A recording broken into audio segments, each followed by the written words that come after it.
Exemple d'application à la conséquence du théorème de Thalès.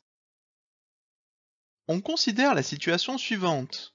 On a deux droites sécantes en eau, les droites RE et DS. On a aussi tracé en bleu la droite RS et en vert la droite DE. Cette figure est la configuration du papillon de Thalès. On cherche à montrer, à prouver que les deux droites RS et DE ne sont pas parallèles. C'est le cadre représentatif de la conséquence du théorème de Thalès, dans lequel il faut prouver que les triangles ORS et ODE ne sont pas semblables. On commence par dire qu'on a des points alignés. Afin d'éviter des erreurs, on part toujours des points d'une parallèle et on essaye d'ordonner les points. Les points R, O et E sont alignés. De même, S, O et D sont alignés. Pour montrer que les triangles ORS et ODE ne sont pas semblables, il faut soit trouver des angles différents, mais on n'a aucune donnée sur les angles, soit trouver des coefficients différents sur les longueurs des côtés de ces deux triangles.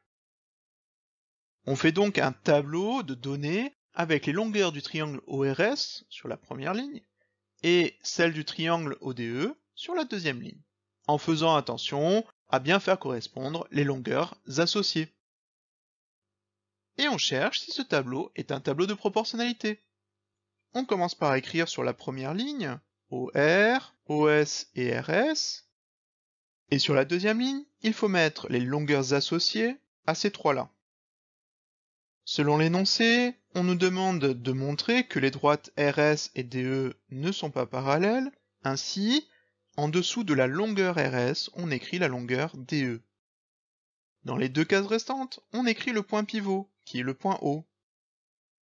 Enfin, d'après les deux lignes des données écrites, on a écrit que R, O et E sont alignés, ainsi en dessous de OR on écrit OE, et S, O et D sont alignés, et donc en dessous de OS on écrit OD.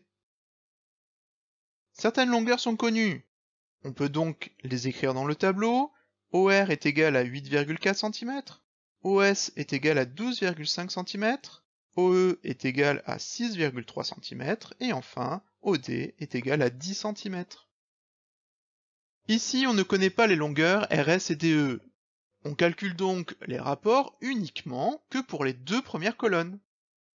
On a OE sur OR, qui est égal à 6,3 sur 8,4, qui est égal à 0,75, en prenant une calculatrice. Le deuxième rapport est OD sur OS, qui est égal à 10 sur 12,5 et qui est égal à 0,8. On en conclut que ces deux rapports sont différents. Ce qu'on écrit OE sur OR n'est pas égal à OD sur OS. Et on peut donc conclure que, par conséquence du théorème de Thalès, les droites RS et DE ne sont pas parallèles.